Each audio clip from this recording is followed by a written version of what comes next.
नमस्कार dear students. मैं श्रवण सैनी, सहायक आचार्य एफएम, राजकीय महाविद्यालय बहरोड। एफएम के सेकंड प्रश्न पत्र बिजनेस बस्टिंग में हम पिछले वीडियो में अध्ययन कर रहे थे बस्टिंग के टाइप्स में, जिसमें हमने फ्लेक्सिबल बजट के बारे में पढ़ा था। आज हम पढ़ेंगे लागत बजट के बारे में, कॉस्ट बजट के बारे में। तो देखते हैं लागत बजट कितने प्रकार का होता है। कॉस्ट बजट है, उसको मुख्यतः मोटे रूप से 3 भागों में बांटा गया है। पहला है प्रोडक्शन कॉस्ट बजट। लागत वैसे 3 प्रकार की होती है, प्रोडक्शन बजट, फिर दूसरी प्रशासनिक और लागत, और तीसरी सेलिंग एंड डिस्ट्रीब्यूशन बजट। तो तीनों के आधार के ऊपर ही बजट बनाए जाते हैं। प्रोडक्शन कॉस्ट के आधार पर प्रोडक्शन कॉस्ट बजट बनाया जाता है और इसको भी 4 भागों में बांटा गया है। पहला है डायरेक्ट मटेरियल बजट या raw material requirement budget. Direct material उत्पादन के लिए जो लगती है उसका बजट तैयार किया जाता है। फिर दूसरा है direct labour budget. Direct labour की क्या कीमत है आएगी, उसका बजट तैयार किया जाता है। फिर है डायरेक्ट एक्सपेंसेज, उनका बजट। फिर है फैक्ट्री ओवरहेड बजट। ओवरहेड यानी ऊपरी व्यय जो अप्रत्यक्ष रूप से लगते हैं। फिर दूसरे नंबर पे प्रशासनिक लागत बजट, एडमिनिस्ट्रेटिव कॉस्ट बजट। फिर है selling and distribution cost budget. विक्रय और वितरण लागत बजट है, ये तैयार किया जाता है। तो आज हम प्रोडक्शन कॉस्ट बजट के बारे में जानेंगे। प्रोडक्शन कॉस्ट बजट 3 प्रकार का होता है, जिसमें सबसे पहले है डायरेक्ट मटेरियल बजट या direct material raw material requirement budget. Direct material budget बनाने का एक जो फॉर्मूला है वह है यूनिट्स रिक्वायर्ड फॉर प्रोडक्शन, कि हमें कितना उत्पादन करना है, कितनी इकाइयों का उत्पादन करना है इस वर्ष जो अगला बजट ईयर है उसमें। तो उसकी सूचना हम सबसे पहले दिखाते हैं, यूनिट्स रिक्वायर्ड फॉर प्रोडक्शन। फिर उसमें हम जोड़ते हैं closing stock of raw material, कि जो क्लोजिंग स्टॉक है रॉ मटेरियल का वो हमारे पास कितना है उसको ऐड कर देते हैं, और इनके टोटल में से opening stock of raw material का उसको कम कर देते हैं। तो जो अंत में प्राप्त होगा वो होगा units required for raw material, जिसको हमने ए नाम दिया है। यानी ए बिंदु पे हमें इस साल में कितना रॉ मटेरियल चाहिए उसकी यूनिट्स हमें प्राप्त हो जाएगी। फिर हम उसकी जो परचेजिंग प्राइस है प्रति यूनिट, उसके हिसाब से उसको हम गुणा कर देंगे तो हमें डायरेक्ट मटेरियल कॉस्ट प्राप्त हो जाएगी। डायरेक्ट मटेरियल कॉस्ट, तो ये जो बजट है वह डायरेक्ट मटेरियल कॉस्ट का बजट तैयार हो जाएगा। अब हम एक प्रॉब्लम के माध्यम से देखते हैं। ये क्वेश्चन हमारे पास, इसमें माइस लिमिटेड है, उसके सेल्स बजट के हिसाब से हमें 54,000 यूनिट प्रोडक्ट है नाम तुलसी, उसका 54,000 यूनिट का प्रोडक्शन करना है अगले साल में। प्रोडक्शन मैनेजर है वह हमें जो सूचनाएं दे रहा है वो इस तरह से हैं। इसके लिए प्रोडक्ट तुलसी के लिए 2 प्रकार की रॉ मटेरियल चाहिए होगी, एक्स एंड वाई। और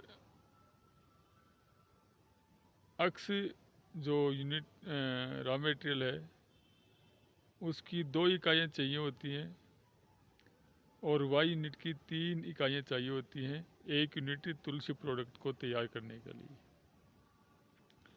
हमारे पास 2 सूचनाएं हैं वो इस प्रकार हैं। हमारे पास फिनिश गुड्स है, तुलसी जो प्रोडक्ट है उसके फिनिश इकाइयाँ 10,000 इकाइयाँ हमारे पास हैं। और रॉ मटेरियल एक्स की हमारे पास 12,000 इकाइयाँ रखी हुई हैं और रॉ मटेरियल वाई की 15,000 इकाइयाँ रखी हुई हैं।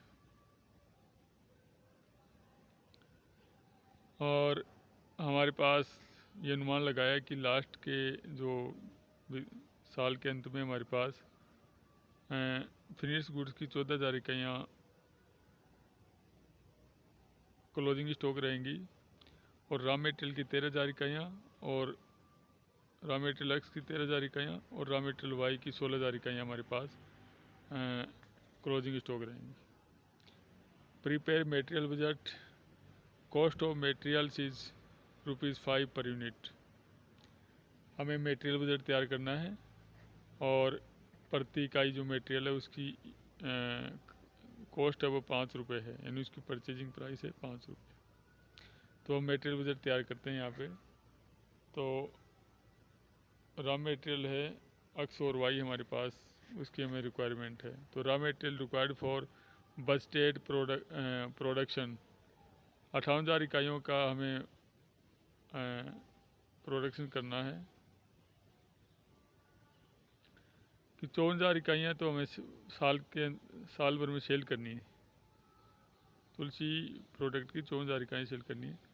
उसमें हम क्लोजिंग स्टॉक जोड़ेंगे 14,000 का और इसी का ओपनिंग स्टॉक 10,000 का उठा देंगे।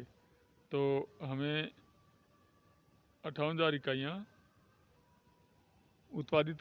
उत्पादित करनी होंगी प्रोडक्ट तुलसी की। तो इसके लिए 58,000 इकाइयों के लिए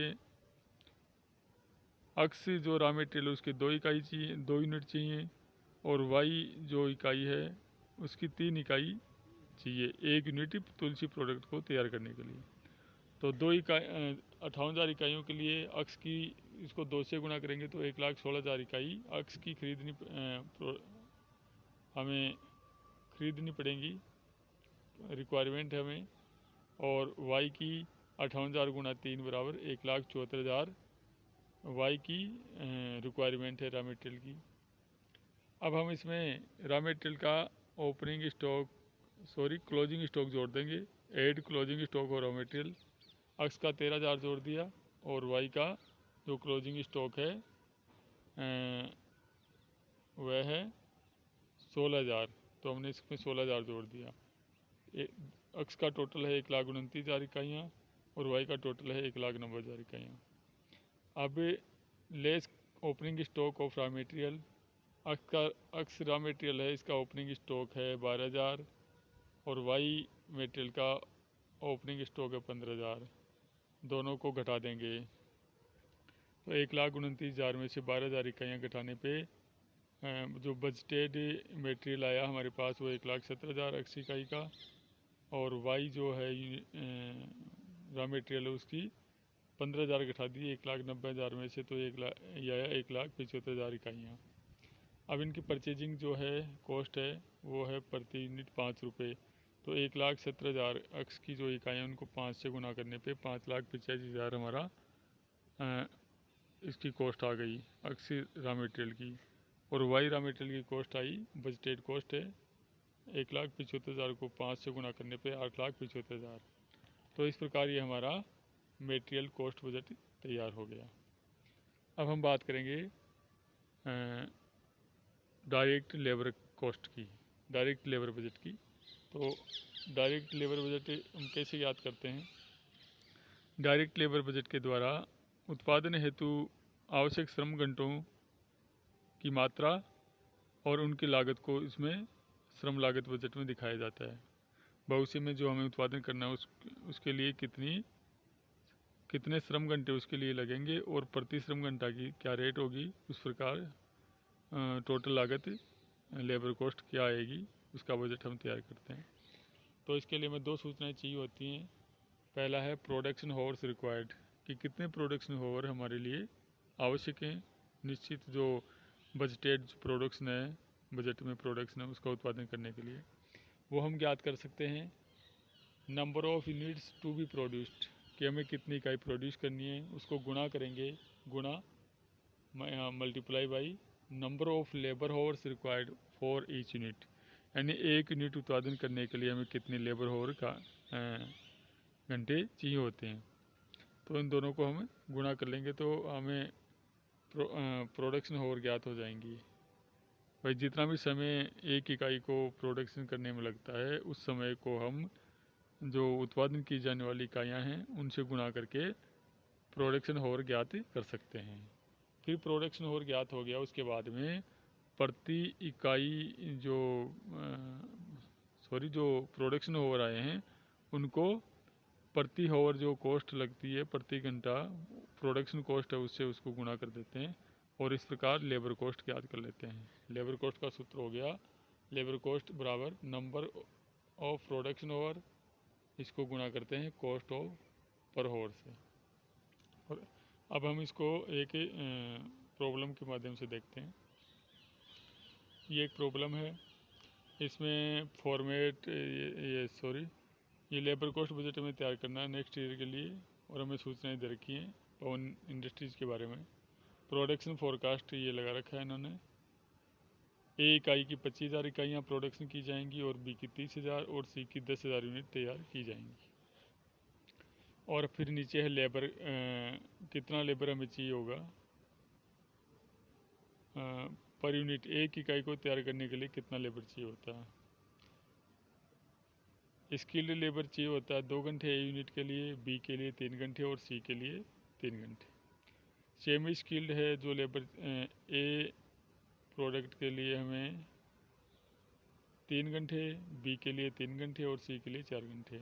और अनस्किल्ड है ए यूनिट के लिए ए प्रोडक्ट के लिए 4 घंटे, बी प्रोडक्ट के लिए 5 घंटे और सी प्रोडक्ट के लिए 3 घंटे।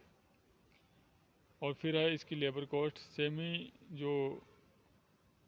सेमी स्किल्ड लेबर है उसकी 4 रुपये है पर आवर कॉस्ट और बी की है स्किल्ड जो लेबर है उसकी 5 रुपये प्रति घंटे कॉस्ट है और अनस्किल्ड की 3 रुपये प्रति घंटे कॉस्ट है। तो अब हमें लेबर कॉस्ट बजट तैयार करना है पवन इंडस्ट्री का। तो हमने ये एक स्टेटमेंट बनाया है, इसमें काइंड्स ऑफ लेबर दिखा रखा ऊपर कौन कौन सी लेबर हमारे पास है। तो इसमें स्किल्ड का कॉलम बना लिया हमने, सेमी स्किल्ड का कॉलम बना दिया और अनस्किल्ड का कॉलम बना लिया। फिर हमने दिखा दिए labour hours required for budgeted production. Budgeted production के लिए कितने लेबर घंटे में चाहिए। तो ए की हम 25,000 इकाइयाँ, बी की 30,000 और सी की 10,000 इकाइयाँ को प्रोडक्शन करना है। ए की 25, बी की 30 और सी की 10। तो हमने जो ये पर यूनिट का रिक्वायर्ड लेबर है उसको गुणा कर देंगे हमको प्रोडक्शन की जो इकाइयाँ उनसे। स्किल्ड की 2 रुपये, 3 रुपये और 4 रुपये है तीनों के लिए। स्किल्ड के लिए 2, सेमी स्किल्ड के लिए 3 और अन्य स्किल्ड के लिए 4। तो जो ए प्रोडक्ट है उसकी 25,000 इकाइयाँ उत्पादित की जानी है। तो सेमी स्किल्ड के लिए है 5 रुपये, तो हम इसको गुणा कर देंगे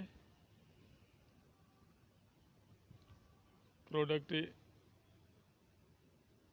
ए के लिए 50,000 और प्रोडक्ट बी के लिए सेमी स्किल्ड आया 75,000 और सी आया सी के लिए जो स्किल्ड लेबर वो आया 1,00,000 रुपया, 4 रुपये प्रति यूनिट के हिसाब से। तो टोटल 2,25,000 हो गया। और इसी प्रकार जो यूनिट है उनको सेमी स्किल्ड और अनस्किल्ड की जो रेट है उससे गुणा कर देंगे तो टोटल आ जाएगा। ये वर्टिकल और हॉरिजेंटल दोनों टोटल कर लेंगे। स्किल्ड लेबर 1,70,000 का है, सेमी स्किल्ड 2,05,000 का आया और अनस्किल्ड 2,80,000 का और टोटल आया 6,55,000। ए प्रोडक्ट की जो लेबर कॉस्ट है वो 225 है, बी प्रोडक्ट की 3,30,000 है और सी प्रोडक्ट की लेबर कॉस्ट है 1,00,000 रुपया। अब हम इनको ये जो लेबर ओवर लगे हैं उन लेबर ओवर से हम उनको गुणा कर देंगे लेबर कॉस्ट प्रति इकाई से। तो ए की 5 रुपया, बी की 4 रुपया और सेम स्किल्ड की 5 रुपया, सेमी स्किल्ड की 4 रुपये और अन स्किल्ड की 3 रुपये। तो उनसे सभी को जो लेबर कॉस्ट जो लेबर घंटे हैं उनसे गुणा कर देंगे।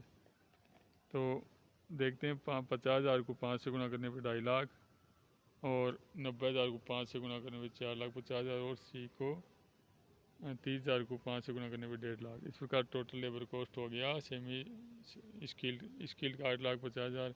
इसी प्रकार सेमी स्किल्ड की 4 रुपये रेट है, तो उससे गुणा करने पे 8,20,000, और जो अनस्किल्ड लेबर है उसकी 3 रुपये रेट है, उसको गुणा करने पे टोटल कॉस्ट आई 8,40,000, और टोटल इस प्रकार 25,10,000 लेबर कॉस्ट हमें प्राप्त हुई है।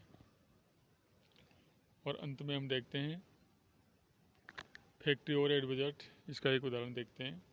ये 14,000 इकाइयाँ उत्पादित की जानी है, उन पर इनडायरेक्ट मटेरियल, इनडायरेक्ट लेबर, इनकी सबकी अलग अलग रेट है, 2 रुपये 20 पैसे, 1 रुपये 25 पैसे। तो इनको 14,000 से सबसे गुणा कर देंगे, एक की 3,80,000 आई, और इनडायरेक्ट लेबर आया 17,500। फिर मेंटेनेंस है, मेंटेनेंस का फिक्स रुपया दे रखा है 12,000 रुपये, वेरिएबल है 8,400, और सुपरविजन है 5,400, और वेरिएबल है 16,800, और टेक्निकल सर्विस चार्ज हैं जो फिक्स है 9,400, और टोटल जो है ना फैक्ट्री ओवरहेड का बजट आ गया 89,500।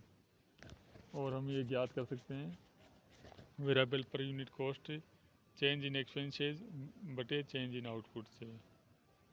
इनडायरेक्ट मटेरियल हमें 6,600 को दे रखा था, उसमें हमने 3,000 इकाइयाँ इनडायरेक्ट मटेरियल थी, उसके भाग देने पर 2 रुपये 20 पैसे। इनडायरेक्ट लेबर हमारे पास 3750 था, जिसमें से 3,000 यूनिट का भाग दिया 1 रुपये 25 पैसा। और मेंटेनेंस था 1,800 रुपये, वो 3,000 इकाइयों पर लगा, तो उसकी पर यूनिट आई है 60 रुपये। और सुपरविजन की कॉस्ट आई है 1 रुपये 20 पैसे, जो इसका जो वेरिएबल पोर्शन है उसके लिए। और हमने फिक्स्ड मेंटेनेंस कॉस्ट याद कर ली है। और इसी प्रकार ये हमारा बजट तैयार है, फैक्ट्री ओवरहेड बजट। और बाकी के जो बजट है उनके बारे में अगले